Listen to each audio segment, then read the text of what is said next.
But it says how long that's wobble, that's wobble.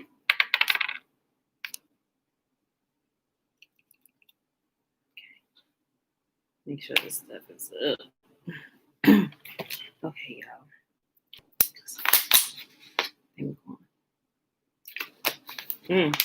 I forgot.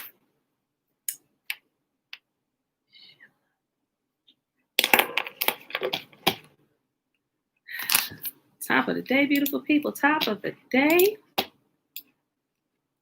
this up.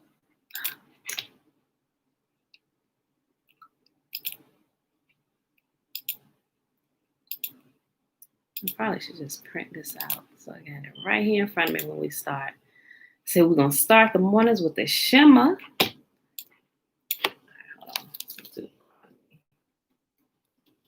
on. EU doot.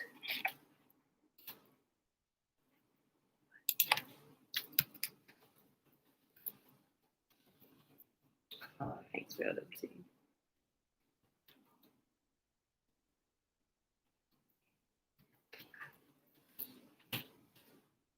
Okay, cool. We got it. That's why we Trina. Okay, beautiful people. Top of the day, YouTube. Top of the day. Let me adjust my screen. You know what? I'm really gonna have to start doing this just a little bit earlier. Make sure I got all this ready to go. I gotta bring up 2 screens. And I be listening. I go back and listen to the video on YouTube, and it be glitching, like cutting out and stuff. I think I realize now why some people use microphones when they're recording from their laptop. I think it'll stop that glitching as I looked into it. So I think that's what we might have to do. Okay, beautiful people. Happy Saturday. Happy Saturday. It is December the 19th, 2020, day 28 of year 3 of reading through the books of the law and the prophets, and of the 3-year consecutive day count, day 697. 3 days away from day 700. Chapters 54 to 50. And we're going to jump right over into the Legends of the Jews. Man, I want to read. It's the section we need to read today. I really want to skip that and jump to the section tomorrow. I'm trying to see if I cut out a lot of my little stories that I have. We can probably get right to it and we can read this next little section that I really want y'all to hear today. I look at the time. When we get there, if we like at the 50-minute mark, by the time I get done with that, we ain't even going to go into it. We're just going to save it for the mark. But anyway, okay, y'all. So let's start with the Shema. Remember I said we're going to start the mornings, like we ended with the blessing, which is found in Numbers chapter 6. We're going to begin starting it with the Shema, or it's called the Shema. A lot of you know what that is, but it's how, it's what Yahuah told Moses to teach the people on how to keep his laws, his statutes, and commands. Top of the day, beautiful people coming in. Greetings, Nikki, Tiffany, Shayla, Corey, Christina, and everybody else that came in on YouTube. Natasha, hey girl, hey, and everybody else that's here. Ali Yahoo, peace and blessings. We missed you yesterday. All right, y'all. So let's go ahead and get started. Okay, so the Shema is found in Deuteronomy chapter 6. We're not going to read all of Deuteronomy chapter 6, but I would highly recommend, for full context, that you read all of Deuteronomy chapter 6. But the Shema is found, just like the one sentence is found, actually it's the 2 verses. But what I'm going to do today, I'm going to start at the beginning, and then I'm going to end after he talks about the children, which will take me not even a minute to do. But I do recommend you go back and read the whole thing. All right. So now these are the commandments, the statutes, and the judgments which Yahuah your God commanded to teach you, that ye might do them in the land whither ye go to possess it, that thou mightest fear Yahuah thy God, to keep all his statutes and his commandments which I command thee, that thou and thy son and thy son's sons all the days of thy life, that thy days may be prolonged. Hear therefore, O Israel, and this is where the Shema starts. Hear therefore, O Israel, and observe to do it, that it may be well with thee, and that ye may increase mightily, as Yahuah, the God of thy fathers, have promised thee, in the land that floweth with milk and honey. And normally, if you hear other people say the Shema, they'll start at verse 4, and it begins right here. Hear, O Israel. Remember what he was just saying. Listen, y'all, pay attention. Let me get everybody's attention here. Hear and pay attention. Hear, O Israel. Yahuah, our God, he is one God. He begins, if you read in different versions, one is also the Hebrew word for echad or echad. Echad. Echad. I think I spelled that right. But it was right here where Yahuah began to deal with me about him being one God and not multiple. And that really shook my soul about 3 years ago. And it just wouldn't let me go. He said, listen, and mind you, you'll get a better context of why this is said if you knew the land that they were about to go to. Remember, they were going to possess the land, the promised land, the land that he had promised to them aforetime. But remember, it was stolen by his brethren, and they renamed the land Canaan land and all these other things. Yahuah was taking them back to the land he originally promised them. But who was dwelling in this land now were all manner of people doing all sorts of wickedness, and there were multiple families of giants who lived in the land, like giants. Like we haven't experienced giants like they have. So if you understand what was going on during this time, you will understand what this prayer means, and it'll take much more effect in your life, right? So, okay. Hear, O Israel, Yahuah, our God, is one God. And thou shalt love the Lord thy God with all thy heart, with all thy soul, and with all thy might. And these words which I command thee this day shall be in thy heart, and thou shalt teach them diligently unto thy children, and thou shalt talk of them when thou sittest in thine house, and when thou walkest by the way, and when thou liest down, and when thou risest up. And thou shalt bind them for a sign upon thy hand, and they shall be as frontlets between thine eyes. And thou shalt write them upon the posts of thy house and upon thy gates. And then it goes on to explain everything, goes into detail, and it ends it at verse 24 and 25, and it said, and Yahuah commanded us to do all these statutes, to fear our God for our good always, that he might preserve us alive as it is to this day. Listen, this is what Yahuah says righteousness is for his people. Verse 25, and it shall be our righteousness if we observe to do all these commandments before Yahuah our God as he has commanded us. Remember, those who love me keep my commands, right? Okay. All right, so tomorrow when we do that, since I explained it today, I'm just going to do the meat portion of the Shema, and we're just going to open it with that. But I figured I explained it a little bit just in case you didn't know. Because the land that they were going in to possess, they was doing all kind of wickedness that's still going on today, but it's done in secret. But they were openly doing this. The giants in the land, they was doing all kind of sacrifices of the babies. The giants, they were cannibals. They were eating people. They were sacrificing humans. It was disgusting. There are some manuscripts out there that gives deeper details of what was happening during these days and during the days of Noah. Everybody say, oh, we living in the days of Noah. Okay, I can go with that. I really can go with that. But it's just being done in the dark, because if it was openly done, like openly where everybody, like it's not, our eyes aren't being shielded from a lot of this stuff, everybody would turn to the Most High, like, Father, save us, So, okay. So let's hop to our reading today. I just wanted to bring that out just in case you didn't know, right? So remember, keep his commands, and he promises to keep you. Those who keep his commands, he keeps them, and he saves us alive, right? Okay. Starting Enoch chapter 54. Then I looked and turned myself to another part of the earth, where I beheld a deep valley burning with fire. To this valley they brought monarchs and the mighty. And there my eyes beheld the instruments which they were making, fetters of iron and of immeasurable weight. Then I inquired of the angel of peace, who proceeded with me, saying, for whom are these fetters and instruments prepared? He replied, these are prepared for the host of Azazel, that they may be delivered over and judged to the lowest condemnation, and that their angels may be overwhelmed with hurled stones, as Yahuah Sabaoth has commanded. Michael and Gabriel, Raphael and Penuel shall be strengthened in that day, and shall then cast them into a furnace of blazing fire, that Yahuah Sebawoti may be avenged of them for their crimes, because they became ministers of Satan and seduced those who dwell upon the earth. Remember, still referring to the fallen angels and those who came down here and began having sexual relations with the daughters of the sons of the dirt, or the sons of the earth.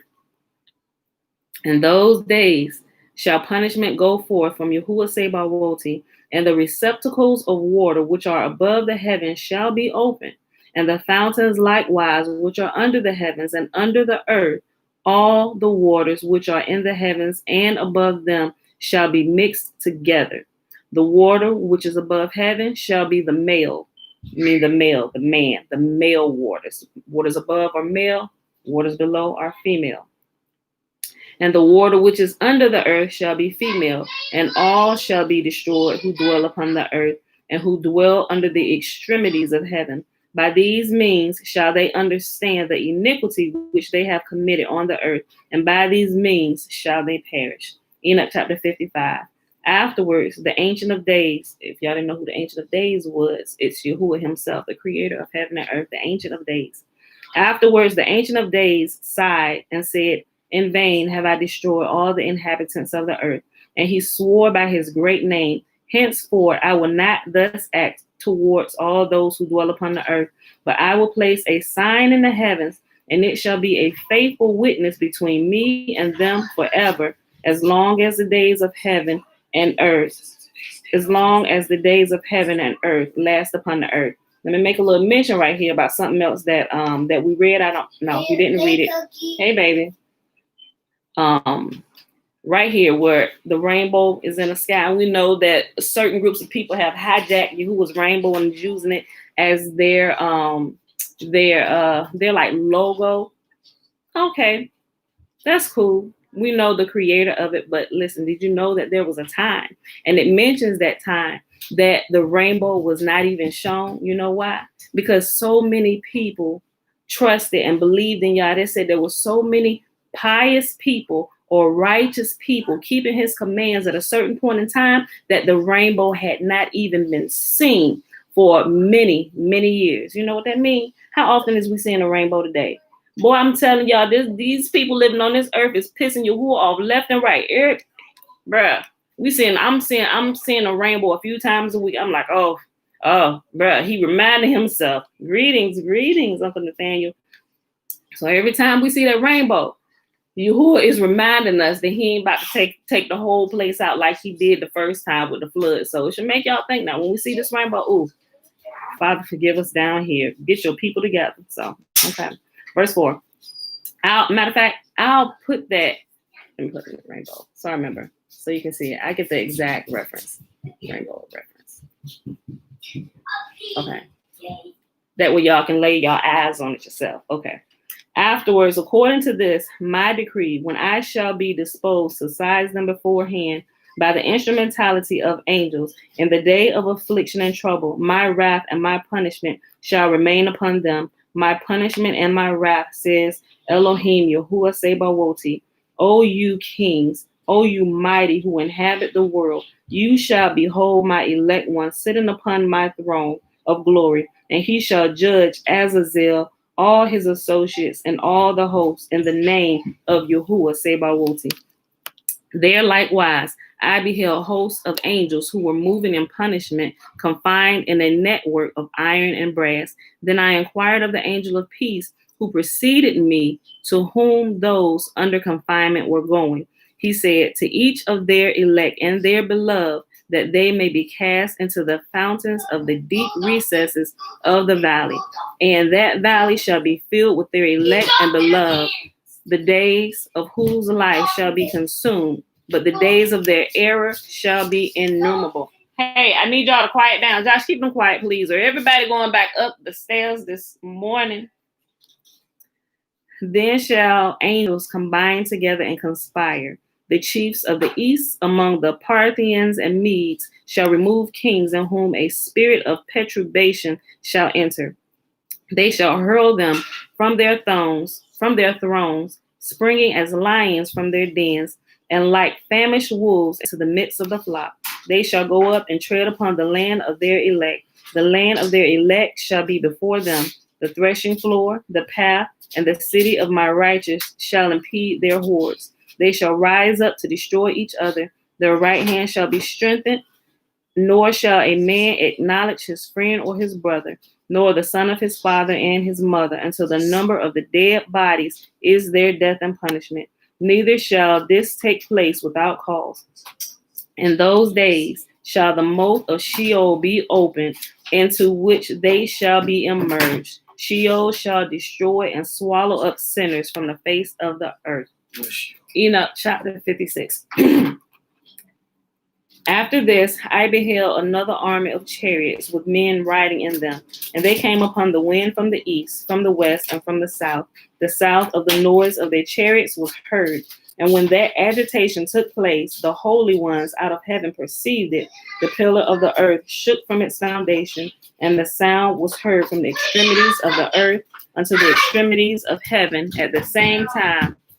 Then they all fell down. Hey, chill. Out of here, little girl.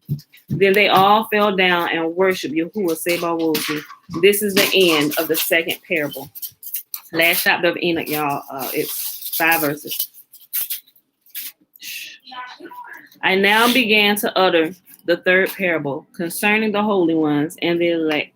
Blessed are you, O holy and elect, for the glorious is your lot.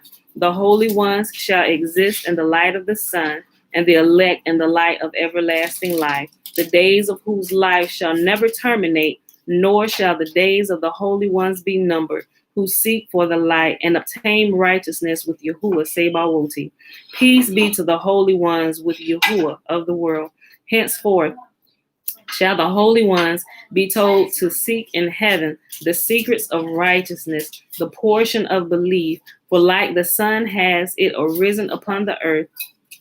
For like the sun has it risen upon the earth, while darkness has passed away. There shall be light innumerable.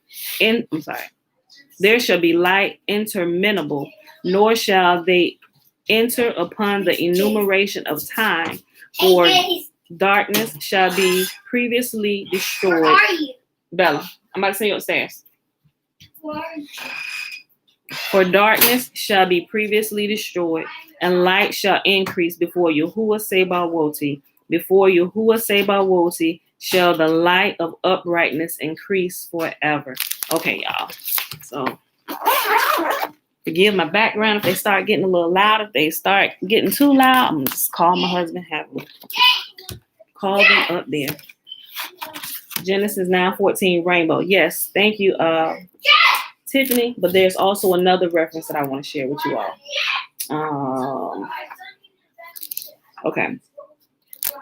All right, so if you want the Legends of the Jews, for those of you that have it, remember, you can listen to it online, and in the description, I always leave where you can listen to it on YouTube, you can purchase it from Amazon, or you can read it online if you can't purchase it.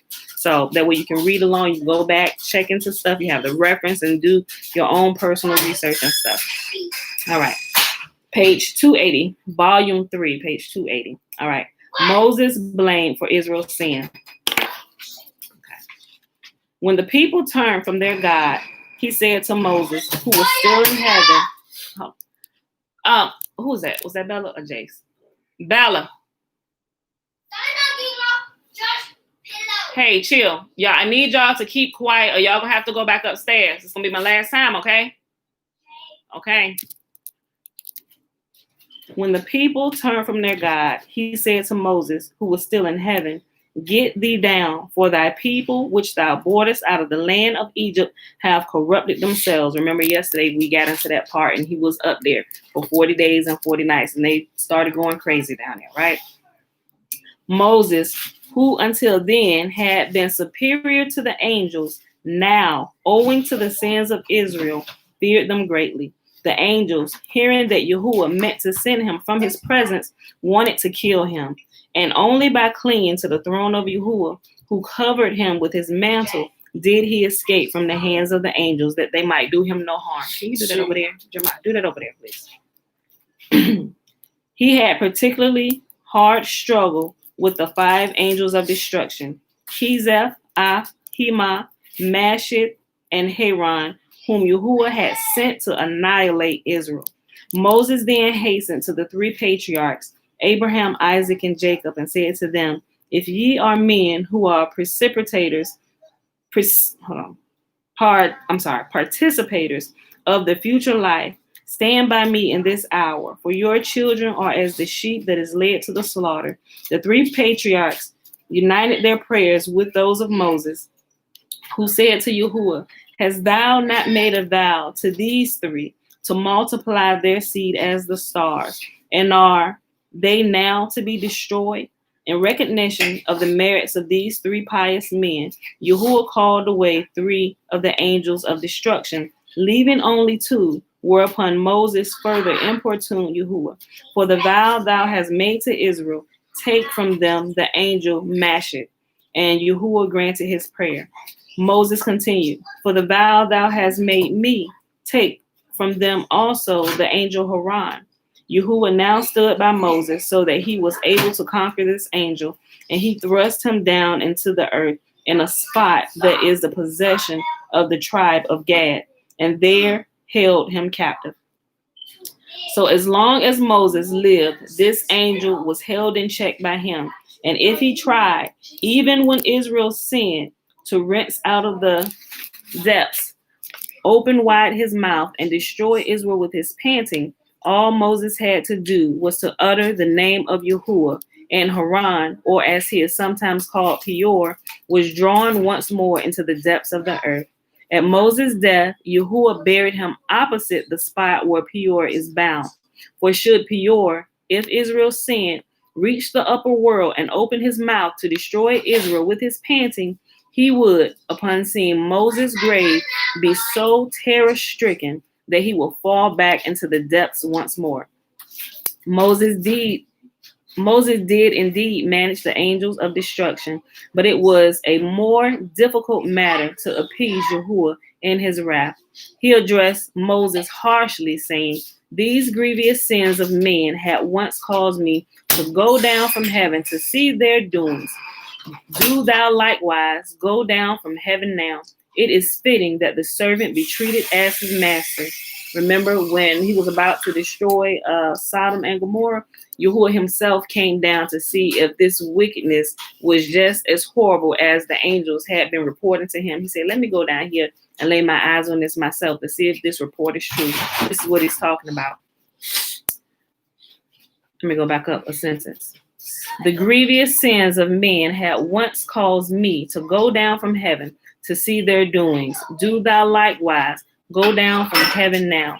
It is fitting that the servant be treated as his master. Do thou now go down. Only for Israel's sake have I caused this honor to fall to thy lot. But now that Israel has become disloyal to me, I have no further reason to distinguish thee. Moses hereupon answered, O Lord of the world, not long since thou didst say to me, come now, therefore, and I will send thee, that thou mayest bring forth my people out of Egypt. And now thou callest them my people? He said, first they was your people. You said, look, go get my people out of Israel. He said, but now, go get my people out of Egypt. But now they done pissed you off. Now you telling me that those are my people, those are my folk. Wait a minute. He said, nay, come now, therefore, and I will send thee, that thou mayest bring forth my people out of Egypt. And now thou callest them my people? Nay, whether pious or sinful, they are thy people still. That's what Moses said. He said, look, if they doing good or they doing bad, Father, they still yours, right? Nay, whether pious or sinful, they are still thy people. Moses continued, what wilt thou now do with them? Yahuah answered, I will consume them, and I will make of thee a great nation. O Lord of the world, replied Moses, if the three-legged bench has no stability, how then can the one-legged stand? Fulfill not, I implore thee, the prophecies of the Egyptian magicians, who predicted to their king that the star of Ra would move as a harbinger of blood and death before the Israelites. Then he began to implore mercy for Israel. Consider their readiness to accept the Torah, whereas the sons of Esau rejected it, Yahuah. But they transgressed the precepts of Torah. One day they were loyal to me, then instantly set to work themselves to make a golden calf. Moses, Consider that when in thy name I came to Egypt and announced to them thy name, they at once believed in me and bowed down their heads and worshiped thee, Yahuah. But now they bow down their heads before their idol, Moses. Consider that they sent thee their young men to offer thee burnt offerings, Yahuah. They now offer sacrifices to the golden calf, Moses. Consider that on Sinai they acknowledge that thou art thy God, Yahuah. They now acknowledge that the idol is their God. All these arguments with Yahuah did not help Moses. He even had to put up with having the blame for the golden calf laid on his shoulders. Moses, said Yahuah, when Israel was still in Egypt, I gave thee the commission to lead them out of the land, but not take with thee the mixed multitude that wanted to join them. Remember, we read Exodus, when they came out, it wasn't just Israel. Even some of the Egyptians, there was a mixed multitude that came out with them. Listen to this, y'all. When Israel was still in Egypt, I gave thee the commission to lead them out of the land, but not to take with thee the mixed multitude that wanted to join them. But thou, in thy clemency and humility, did persuade me to accept the penitent that do penance, and did take with thee the mixed multitude. I did as thou did beg me, although I knew what the consequences would be. And it is now these people, thy people, that have seduced Israel to idolatry. Moses now thought it would be useless to try to secure Yahuwah's forgiveness for Israel, and was ready to give up his intercession when Yahuah, who in reality meant to preserve Israel, but only liked to hear Moses pray, now spoke kindly to Moses and let him see that he was not quite inaccessible to his exhortations, saying, even in Egypt did I foresee what this people would do after their deliverance. Thou foresaw only the receiving of the Torah on Sinai, but I foresaw the worship of the calf as well. With these words, Yahuah let Moses perceive that the defection of Israel was no surprise to him, and he considered it even before the exodus from Egypt. Hence Moses now gathered new courage to intercede for Israel. Even before he let them out, he knew that they was going to be out here acting a fool. He said, even before I let y'all out, I already knew they was going to do this. But he still did it, right? I'm just like, oh, Lord of the world, Israel has indeed created a rival for thee and their idol, that thou art angry with them. The calf, I suppose, shall bid stars and moon to appear, while thou makest the sun to rise. Thou shalt send the dew, and he will cause the wind to blow. Thou shalt send down the rain, and he shall bid the plants to grow. Yahuah, Moses, thou art mistaken, like them, and knowest not that the idol is absolutely nothing. If so, said Moses, why art thou angry with thy people for that which is nothing? Besides, he continued, thou didst say thyself that it was chiefly my people, the mixed multitude, that was to blame for this sin. Why then art thou angry with thy people? If thou art angry with them only because they have not observed the Torah, then let me vouch for the observance of it on the part of my companions, such as Aaron and his sons, Joshua and Caleb, Jair and Machir, as well as many pious men among them, and myself. But Yahuah said, I have vowed that he that sacrifice unto any god, except for Yahuah alone, shall be utterly destroyed. And a vow that has once passed my lips, I cannot retract. Moses replied, O Lord of the world, hast thou not given us the law of absolution from a vow, whereby power is given to a learned man to absolve anyone from his vows? But every judge who desires to have his decisions accounted valid must subject himself to the law. And thou who hast prescribed the law of absolution from vows through a learned man must subject thyself to this law, and through me be absolved from thy vow.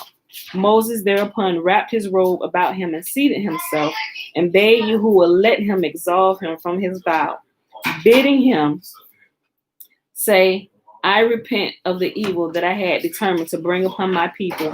Moses then cried out to him, thou art absolved from thine oath and vow. I'm like, Moses truly was a friend of Yah. Okay, the next section, the punishment of the sinners. When Moses descended from Sinai, he there found his true servant Joshua, who had waited on him in the slope of the mountain throughout all the 40 days which Moses stayed in heaven, and together they repaired to the encampment.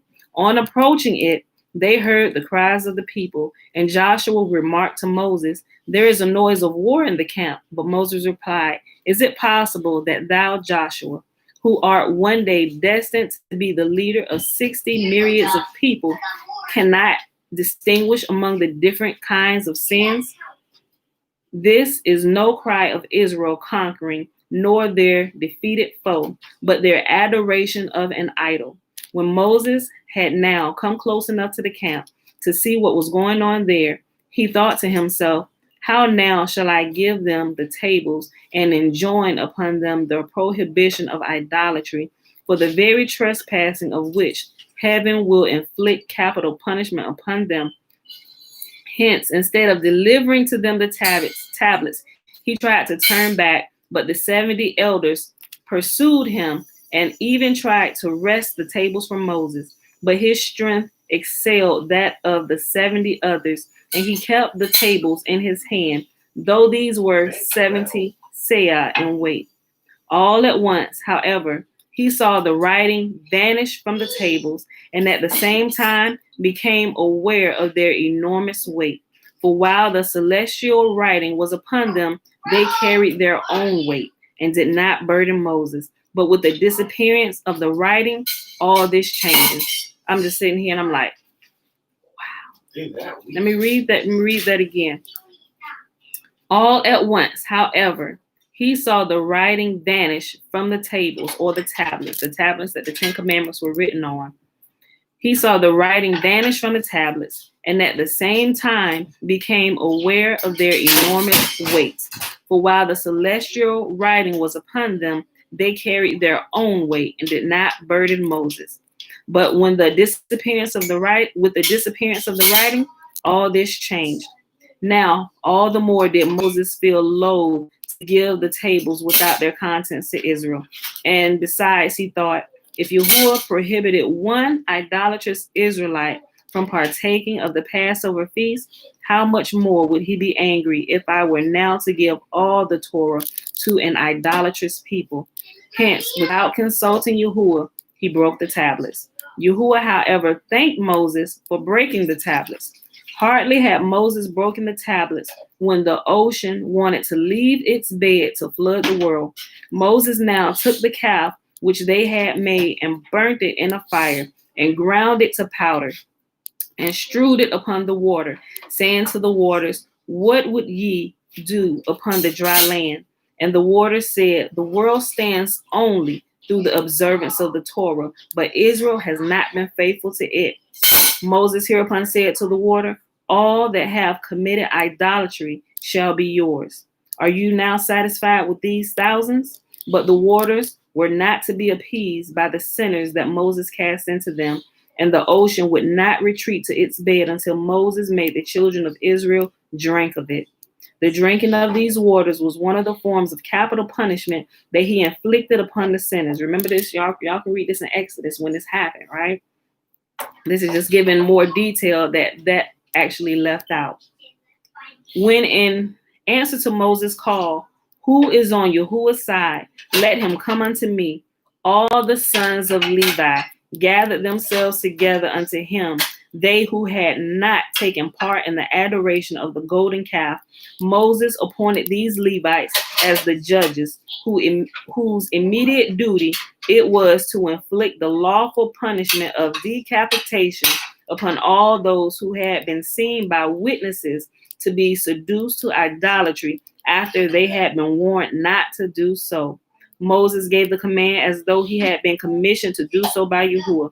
This was not actually so, but he did it in order to enable the judges appointed by him to punish all the guilty in the course of one day, which otherwise, owing to the procedure of Jewish prudence, could not will have been possible.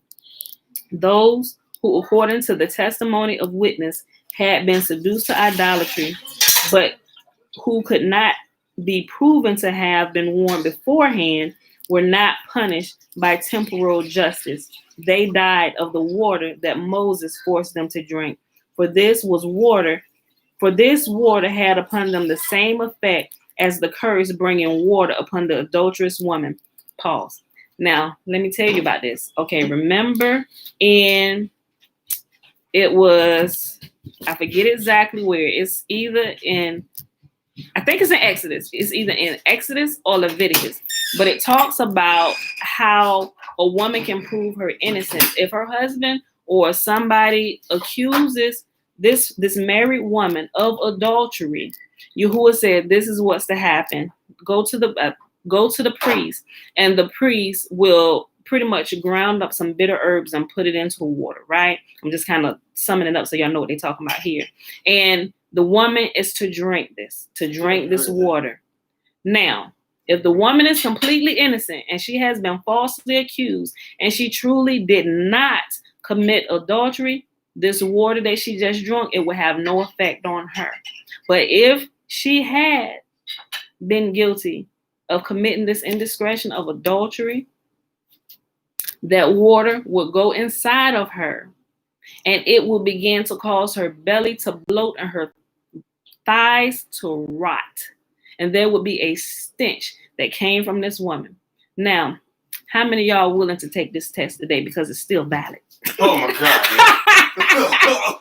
They'll be like, you know what? I did it. I sinned. I'm telling you that. How fast I own up. Oh my gosh. What? I don't even know what you call that today. But that's it. Listen. Okay. If women knew this, and if husbands who thought their wives to be guilty, and if vice versa too, because it's the same effect on men. But even though in the Bible it only mentions the women, because by drinking that, it's only Yahuah that can be the one that causes that to happen within a body to prove your innocence or your being guilty, right? Okay. So let me read this again. Those who, according to the testimony of witness, had been seduced to idolatry, but who could not be proven to have been warned beforehand, were not punished by temporal justice. They died of the water that Moses forced them to drink. For this water had upon them the same effect as the curse bringing water upon the adulterous woman. But those sinners too, against whom no witness appeared, did not escape their fate. For upon them Yahuah sent the plague to carry them off. So some people, they do something, they think they get away. Oh, you ain't seen me. There was no witnesses. Let it be established in the presence of 2 or 3 witnesses. There was no witnesses that caused me to be there. Okay, boom. Okay. Oh, well, I didn't hear it. I didn't know. Okay, Yahuah has answered all of that. If you are truly guilty, but nobody saw you, it can't be proven, something is going to carry you off. Something is going to carry you off. And if you didn't drink the water, then a plague would come to you and the plague would take you out, right? Okay, I'll read that again. But those sinners too, against whom no witnesses appeared, did not escape their fate. For upon them Yahuah sent the plague to carry them off. Next section, Moses intercedes for the people. Those who were executed by these judgments numbered 3,000, so that Moses said to Yahuah, O Lord of the world, just and merciful art thou, and all thy deeds are of integrity. Shall 600,000 people, not to mention all who are below 20 years of age, because remember, when they do census, Yahuah didn't count those under 20 years of age. As a matter of fact, he didn't even hold them guilty if they had done something, right? So we would call that today like the age of accountability. If they hadn't went over 20 years old, they were by default, they were kept safe. Yahuah actually speaks about that in a few different places. And we constantly see it being called out in the Bible, even when they number them. everyone over the age of 20 years. They were the ones that were held accountable, right? Okay. 600,000 people, not to mention all who are below 20 years of age, and all the many proselytes and slaves perished for the sake of 3,000 sinners. Yahuah could no longer withhold his mercy and determined to forgive Israel their sins. It was only after long and fervent prayers that Moses succeeded in quite propitiating Yahuah, and hardly had he returned from heaven when he again repaired thither to advance before Yahuah his intercession for Israel. Jeremiah, chill. He was ready to sacrifice himself for the sake of Israel. And as soon as punishment had been visited on the sinners, he turned to Yahuah with the words, O Lord of the world, I have now destroyed both the golden calf and its idolaters. What cause for ill feeling against Israel can now remain? The sins these committed came to pass because thou hadst heaped gold and silver upon them, so that the blame is not wholly theirs. Yet now, if thou wilt forgive their sin, and if not, blot me, I pray thee, out of thy book which thou hast written. These bold words of Moses were not without consequence for him, for although Yahuah replied, whosoever have sinned against me, him will I blot out of my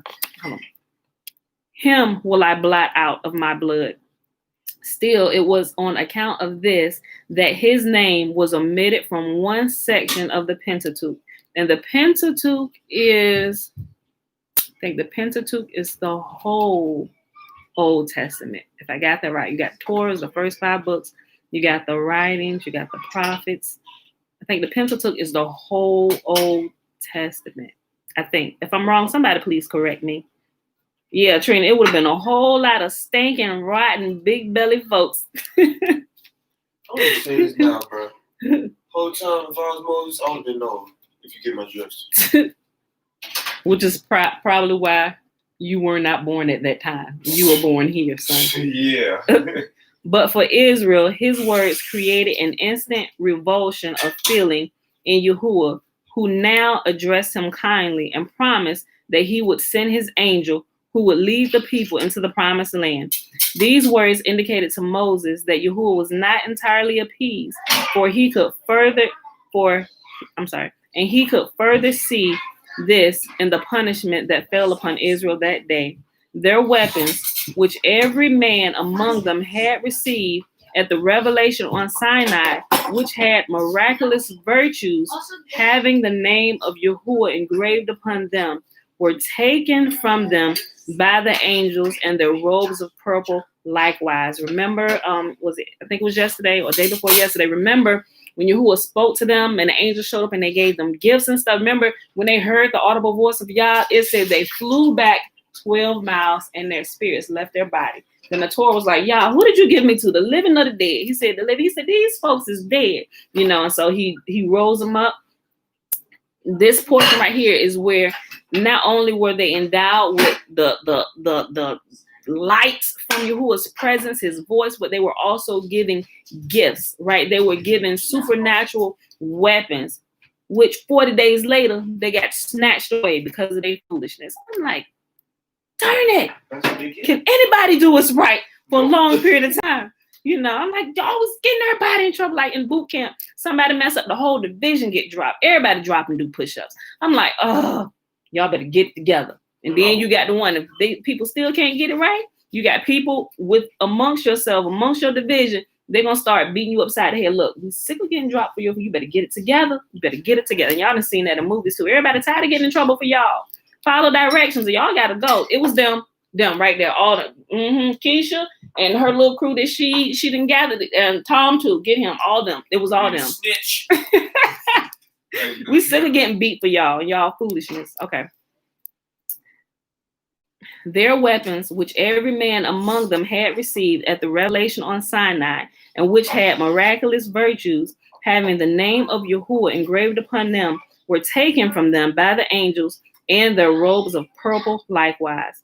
When Moses saw from this that Yahuah's wrath was still upon Israel, and that he desired to have nothing further to do with them, he removed his tent a mile away from the camp, saying to himself, the disciple may not have intercourse with people whom the master has excommunicated. Not only the people went out of this tent whenever they sought to seek Yahuah, but the angels also, the seraphim and the heavenly host repaired thither, the sun, the moon, and other heavenly bodies, all of who knew that Yahuah was to be found there, and that the tent of Moses was the spot where they were to appear before their creator. Yahuah, however, was not at all appeased to see Moses keep himself aloof from the people, and said to him, according to our agreement, I was to propitiate thee every time thou wert angry with the people, and thou wert to propitiate me when my wrath was kindled against them. What is now to become of these poor people if we both be angry with them? You're going to say, listen, we made an agreement that we would keep each other in check. Remember, they sitting here having a conversation like friends. Yahuah allowed Moses to sit there with him, and they had conversation back and forth. I mean, how awesome is it that the creator of heaven and earth would choose to submit himself to his creation, that we could have intercourse and chat among one another? I know, right? He said, listen, Moses, look. The agreement we made was that, when I get pissed off, you come calm me down, bro.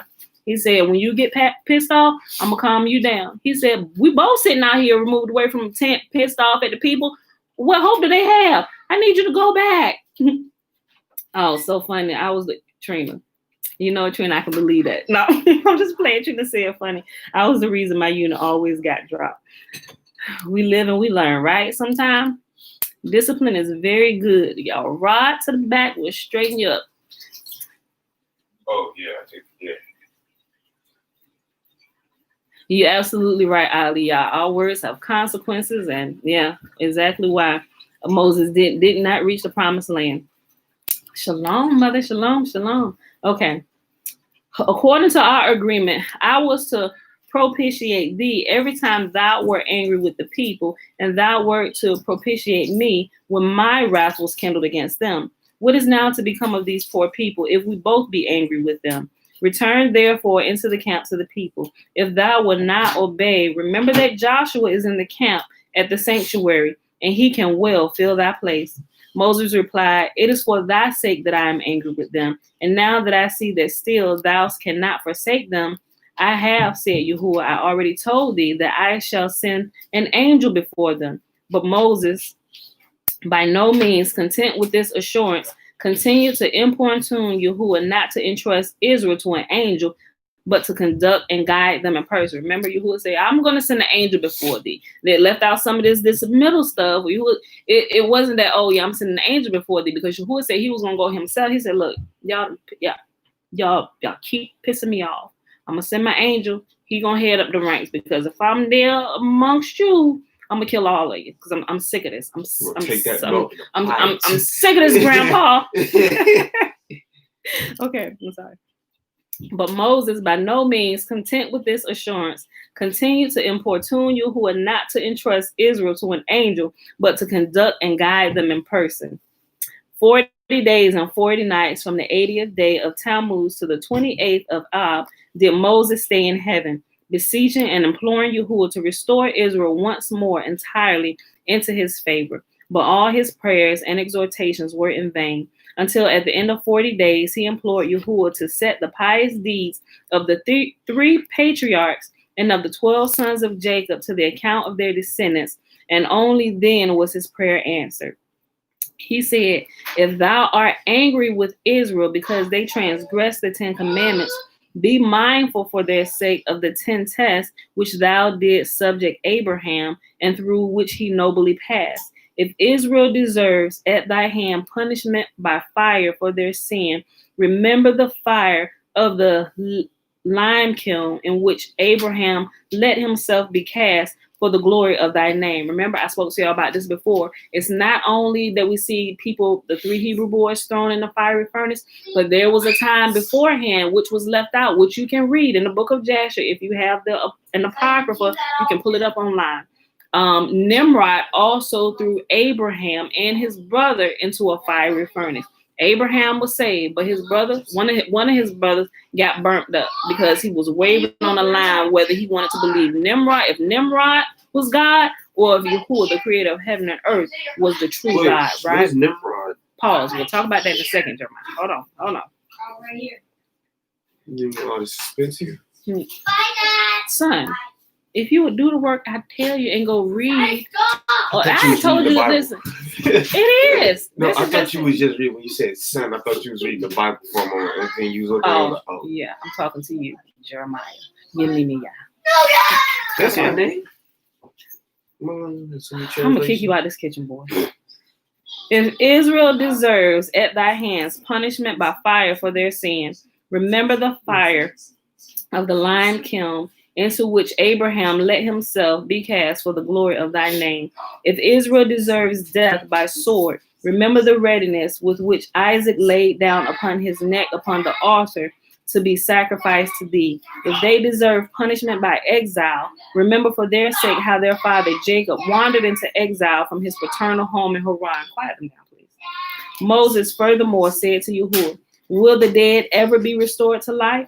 Yahuah in surprise retorted, hast thou become a heretic, Moses, that thou dost doubt the resurrection? If, said Moses, the dead never awaken to life, then truly thou art right to wreak vengeance. Then thou art right to wreak vengeance upon Israel. But if the dead are to be restored to life hereafter, excuse me, take a sip of water. I'm sorry, y'all. Just a sip. Okay.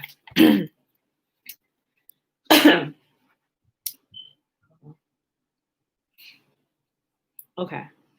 If, said Moses, the dead never awaken to life, then truly thou art right to wreak vengeance upon Israel. But if the dead are to be restored to life hereafter, what wilt thou then say to the fathers of this nation if they ask thee what has become of the promise that thou hast made to them? I demand nothing more for Israel, Moses continued, than that which thou art willing to grant to Abraham when he pleaded for Sodom. Thou were willing to let Sodom survive if there were only just 10 men therein. And now I am about to enumerate hold on, y'all. Thou were willing to let Sodom survive if there were only 10 just men therein. And I am now about to enumerate to thee 10 just men among the Israelites, myself, Aaron, Eleazar, Ithamar, Phinehas, Joshua, and Caleb. But that is only 7, objected Yahuah. Moses, not at all abashed, replied, but thou hast said that the dead will hereafter be restored to life. So count with these the 3 patriarchs to make the number 10 complete. I'm like, boy, you thinking. He said, count them 3 patriarchs, Abraham, Isaac, and Jacob, plus us, 7. That makes it 10. You got 10 righteous men right here before you. Mm-hmm. Moses mentioned the names of the 3 patriarchs. Moses' mention of the name of the 3 patriarchs was of more avail than all else, and Yahuah granted his prayer, forgave Israel their transgression, and promised to lead the people in person. Where we at? Okay, y'all, we're gonna stop right there, man. Okay. Yeah, we're gonna stop right there because everybody coming into the kitchen now. Mm-hmm. So this next section we're gonna pick up is the inscrutable ways of Yahuah, and it's so good. If you got it, go ahead and read it here, y'all. It's just like sweet kisses all over you. So I'm like, what? Yes. Okay, y'all. So that was the reading for today. We read Enoch chapter 54 through 57, and we read the Legends of the Jews, pages 280 to 283.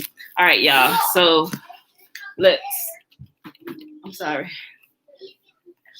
hop right on over here to the blessing, and we are going to go ahead and close out. And while I'm pulling this up,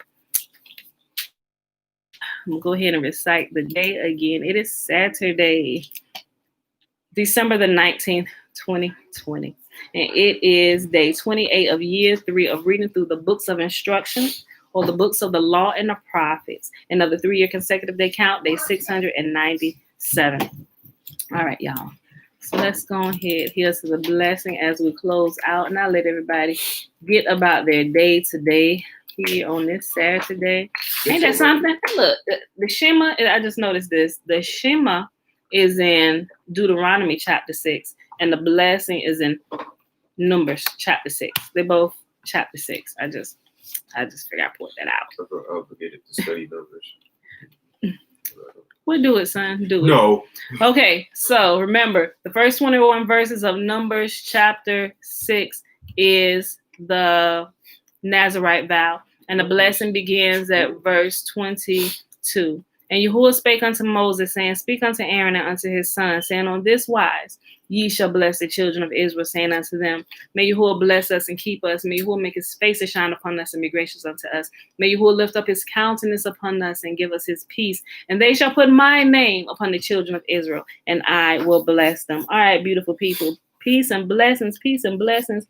Moses was something. That quick thinking, I say, I know, I'm like, Father, bless me with the quick thinking. Moses, oh my gosh. Thank you for the lesson today, sister. Thanks for everyone took time to be here. Enjoy the rest of the day. Yes, thank you. Thank you so much, everybody who come and hang out with me in the morning while I stand my post. I love y'all. Thank you. It makes it more engaging. I really do enjoy talking to you all. So thank you all. Thank you. Thank you. Thank you. All right, y'all. I love y'all. And I see y'all bright and early in the morning. Peace.